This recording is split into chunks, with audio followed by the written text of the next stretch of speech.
बुजुर्गों, दोस्तों और जो घर में बैठी सुन रही हमारी पर्दा नशीन माँ बहनें, सभी को अस्सलाम वालेकुम।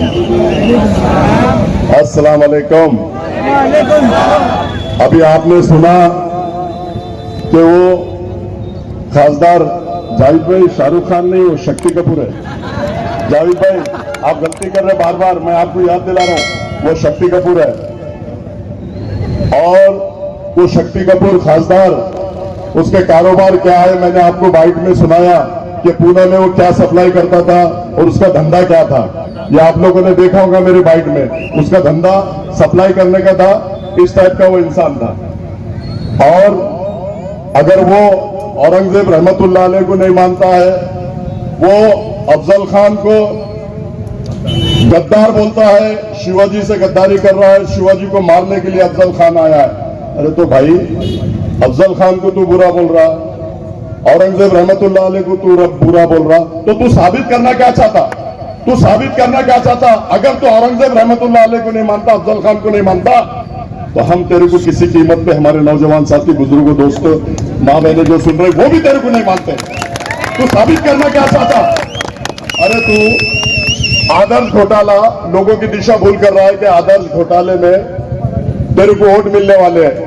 हाँ, अगर तेरे को आदर्श घोटाले में वोट मिलने वाले रहते थे तब, जब तू उनके काम करता था, उनके पैसे दिलाता था, तब तेरे को वोट मिलते थे 500, 50,000, 60,000, 70,000 सपने में देख रहा हूंगा, 500 मिलते थे।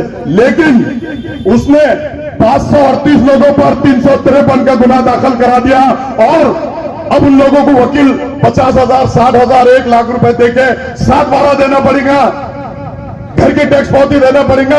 शक्ति कपूर का प्रॉपर्टी बहुत है, लेकिन मुसलमानों के लिए नहीं दिया उसने, तो आदर्श घोटाले वालों को क्या देगा? ये अफसर खान का जिगरा है, जिगरा है। जामीन लेने के लिए, बेल देने के लिए जिगरा लगता है, जिगरा। तू टेरिस पे पार्टियां मना रहा था, मेरी मां बहने वहां चक्कर खा के गिर रही थी, रोजे के महीने में चिल्ला रही थी और तेरे को ऐसी फतवा दे रही थी। पहले 2 बार तू दुआओं से चुन के आया शक्ति कपूर, लेकिन अब तू मां बहनों की बदुआओं से ऐसे गिरेगा और अल्लाह ताला तेरे को गिराएगा। बहुत बदुआ है तेरे को, दुआओं से तू 2 बार आ गया, लेकिन अब मां बहनों की बदुआओं से तू गिरेगा। नौजवान साथियों को बटन प्लेयर बोल के तूने जेल में ठोसने का जो काम किया, वो नौजवान साथियों की बदुआओं से तू गिरेगा। और अल्लाह ताला चाहेगा तो आप लोगों का सबका साथ रहा। वंचित बहुजन आघाड़ी प्रकाश अंबेडकर साहब ने आम खास में भी बोल दिया है कि वंचित बहुजन आघाड़ी और प्रकाश अंबेडकर साहब और हमारे अमित भुरीगर साहब और तमाम दलित समाज अफसर खान के पीछे पूरी ताकत के साथ खड़ा है। जब दलित समाज ताकत के साथ खड़ा है तो मुस्लिम समाज भी ताकत के साथ खड़ा रहेगा। और अल्लाह के फजल करम से जो काम करता है, जो नौजवान बच्चों को छुड़ाने का काम करता है, अल्लाह के फजल करम से वही चुन के आएगा अफसर खान, सिर्फ चेहरा बदलेगा। ये पैराशूट से उतरा हुआ था, इसको मिल गया सब आयता। अफसर खान तो स्ट्रगल कर रहा है, 25 साल से मस्जिदें टूट रही थी, क्रांति चौक की मस्जिद टूट रही थी, टाउनहाल की मस्जिद टूट रही थी, छावनी रोड की मस्जिद टूट रही थी। अफसर खान ढाल की तरह उस मस्जिद के सामने खड़ा रहा और मस्जिद को रोकने का काम किया। और एक तुम हो कि बटन प्लेयर बोलते हो। रमजान के महीने में मैंने एक बाइट दिया था, आप लोगों ने देखा होगा। अरे रमजान के महीने में मैं सब लोगों में रहता हूं, जो रात दिन नशा करते हैं, वो नशा रात दिन करने वाला भी 1 महीना रोजे नमाजें पढ़ता है, नशा छोड़ देता है। और ये रमजान के महीने में अस्सलाम वालेकुम, जय भीम। इलेक्शन के कुछ दिन पहले इस महाराष्ट्र में जो सियासत चल रही थी, वो सब अब हम सब लोगों ने देखी है। कहां पर टीपू सुल्तान के नाम पे बच्चों को मारा जा रहा था, कहां पर तो औरंगजेब के सोशल मीडिया पे डीपी क्यों रखा करके बच्चों पे हमले हो रहे थे, कुछ लोगों को जेल में डालने का काम यहां पर महाराष्ट्र में बीजेपी और आरएसएस कर रही थी। मैं आप लोगों को ये पूछना चाहता हूं, जो लोग आज इलेक्शन में खड़े हुए वो एनडीए है, इंडिया आघाड़ी है, या फिर अभी के अपने माजी खासदार इम्तियाज जलील हो, ये सब लोग उस वक्त कहां पे थे? ये मेरा आपसे सवाल है। जब जब बच्चों पर हमला हुआ, बच्चों को जेल में डालने का काम अगर यहां पे किया होगा तो सबसे पहले वंचित बहुजन आघाड़ी बाला साहब अंबेडकर हमारे मुस्लिम भाइयों के साथ में ये महाराष्ट्र में खड़ी हुई है। और ये बच्चों को जेल में डालने के बाद सबसे पहले उनकी जमानत लेने का काम किसने किया? तो वो हमारे लोकप्रिय उम्मीदवार अफसर भाई ने किया। तुम लोग कौम और मिल्लत की बात करते हो, अल्लाह वसूल की बात करते हो। जब तुम अल्लाह का नाम लेते हो तो फिर हमारे समाज को, जिस समाज ने तुमको चुन के लाया, उसको ऐसी रास्ते पे क्यों छोड़ते हो? ये मेरा सवाल है आपसे। ये लोगों के नाम पे आप चुन के आते हैं और चुन के आने के बाद आप स्टैंडर्ड हाई फाई प्रोफाइल बन जाते हो।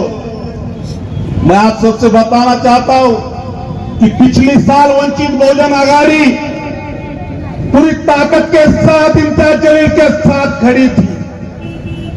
मैं भी, बाबा साहब अम्बेडकर भी, और हमारी, मेरी मां, मेरी बहन, मेरा भाई, सब लोग पूरी ताकत के साथ इम्तियाज जलील के साथ खड़े थे। मगर इम्तियाज जलील जब उनका पेट भर गया और जब हमारा खाना खाने की बारी, मेरी खाना खाने की बारी आई, तो उन्होंने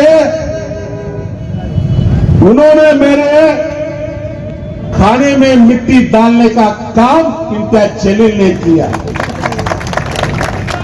वो खासदार हुए, खासदार होने के बाद जब आमदार अभी भूले बनने को, जब आमदार बनने की मेरी जब बारी आई तो हमारे पीठ में खंजीर खुपसने का काम इम्तियाज जलील ने किया। और मैं ये सभी भाइयों को बताना चाहता हूं कि उस टाइम सिर्फ वंचित बहुजन आघाड़ी ने पाटिंबा में जो सब गणित वंचित बहुजन आघाड़ी के पास है, उस टाइम सिर्फ वंचित बहुजन आघाड़ी का पाटिंबा उनको था। मगर इस टाइम वंचित बहुजन आघाड़ी का उम्मीदवार अफसर भाई यहां पर है। मैं आप सबसे यही रिक्वेस्ट करना चाहता हूं मेरे भाइयों कि जो चुन के आने वाला है, जो चुन के आने के जो हमारे पास जो गणित है, उसके साथ आप सब मिलकर पूरी ताकत के साथ यहां पर खड़े रहिए। यह आप सबसे विनती करने मैं नारेगांव में आया हूं। इस देश में जो हुकुमशाही बीजेपी आरएसएस चला रही है, जो दादागिरी चला रही है, एनआरसी सीए ला रही है, अगर इस एनआरसी सीए ये हुकुमशाही दादागिरी को अगर कोई रोक सकता है तो डॉक्टर बाबा साहब अम्बेडकर का पोता बाबा साहब अम्बेडकर यहां पर रोक सकता है। इसके लिए बाबा साहब अम्बेडकर के हाथ मजबूत आपको करने पड़ेंगे। बाबा साहब के हाथ अगर मजबूत करना है तो अफसर भाई को आपने चुन के लाना है। हमको पता है आरएसएस और बीजेपी को किस तरीके से उनको धोबी पचास देना, ये हम अच्छा जानते हैं। आरएसएस सबसे खेल सकती है मगर अंबेडकर नाम से कभी खेल नहीं सकती है, ये बात आप ख्याल में रखिए। आने वाले 13 तारीख को हमारी निशानी गैस सिलेंडर है। गैस सिलेंडर के सामने का 4 नंबर का बटन दबाकर अफसर भाई को लाखों की ओर से आप सब चुन के लाइए। आप सबसे यही विनती मैं करता हूं और वक्त की कमी में यहां पर रुकता हूं। जय भीम, जय भीम। दिया था कि मेरे मासूम बच्चों को रोजगार मिलेगा, मेरा शहर विकसित होगा, हमारी गलियां अच्छी होंगी। लेकिन आज भी खस्ता हालात है, आज भी वही झूठे वादे किए जा रहे हैं। माननीय इम्तियाज जलील साहब आज गल्लो गल्ली फिर रहे हैं क्योंकि आज उनके पास भी अल्लाह की मदद नहीं है। जिस वक्त अल्लाह की मदद थी आपके जेब में फूटी कौड़ी नहीं थी और आपके साथ पूरा शहर खड़ा हो गया था। और पूरे शहर ने आपको आमदार बनाया, उसके बाद खासदार बनाया। बदले में क्या दिया? हमने कहा, अब्दुल अजीम इनकलाब ने कहा कि आप मुसलमान, आपने जो 500 करोड़ रुपए की संपत्ति बनाई है, उसमें से आप गरीब बेकस बेसहारा लोगों को 2.5% ज़कात दे दो। कसम अल्लाह पाक की, इन्होंने ज़कात नहीं दी। पूरी 2.5% अगर ज़कात दे देते तो यकीन मानो नारे गांव का 1000 से ज्यादा बच्चे रोजगार से लगे होते। जब आपने आप पर इस्लाम के अरकान पूरे नहीं कर पाए तो ये आपके हुकूक क्या अदा करेंगे? मेरा सवाल है, ऐसे लोगों को आप वोट मत देना। आपसे झूठे वादे किए गए, मक्कार है, झूठे हैं ये लोग जो आपसे कसमें खाकर वोट लेते हैं और बाद में सांप की तरह पलट जाते हैं। आपके मतदान का अधिकार है। मैंने एक उदाहरण देता हूं हर वक्त अपने भाषण में कि आपके पास में 2 कटोरियां रखी है, कवर की हुई है, ढाकी हुई है।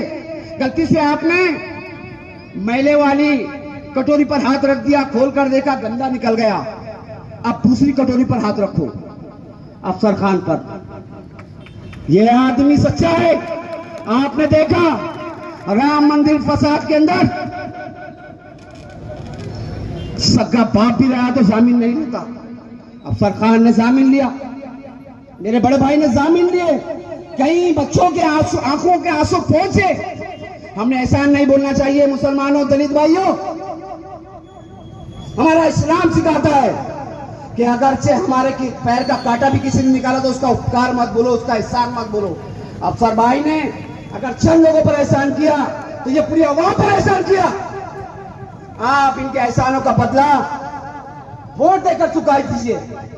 मैं आपसे विनती करता हूं, मैं भी कैंडिडेट था, मेरी भी निशानी थी, मैं बोलूंगा नहीं, लेकिन मैंने बड़े सोच विचार करने के बाद में अफसर खान वंचित बहुजन अघाड़ी के कैंडिडेट को समर्थन दिया हूं। लिहाजा बराए हाल आपसे गुजारिश है, आने वाली 13 तारीख को बटन नंबर 4 या सिलेंडर पर अपना मतदान देकर वंचित बहुजन अघाड़ी को मजबूत कीजिए। वंचित बहुजन अघाड़ी के विचार दलित मुस्लिम एकता है। माननीय जावेद कुरैशी साहब का यह सपना था कि ये इत्तेहाद दलित और मुसलमानों का हमें सांसद तक लेकर जाएगा। कुछ अरसे तक इस पर अमल हुआ और इस एजेंडे को अमल करने के बाद में एक विधायक बनाया गया, एक सांसद बनाया गया, फिर इन्हें वंचित बहुजन दलितों को धोखा दिया गया। तो ये धोखेबाज लोग हैं, सबूत है ये।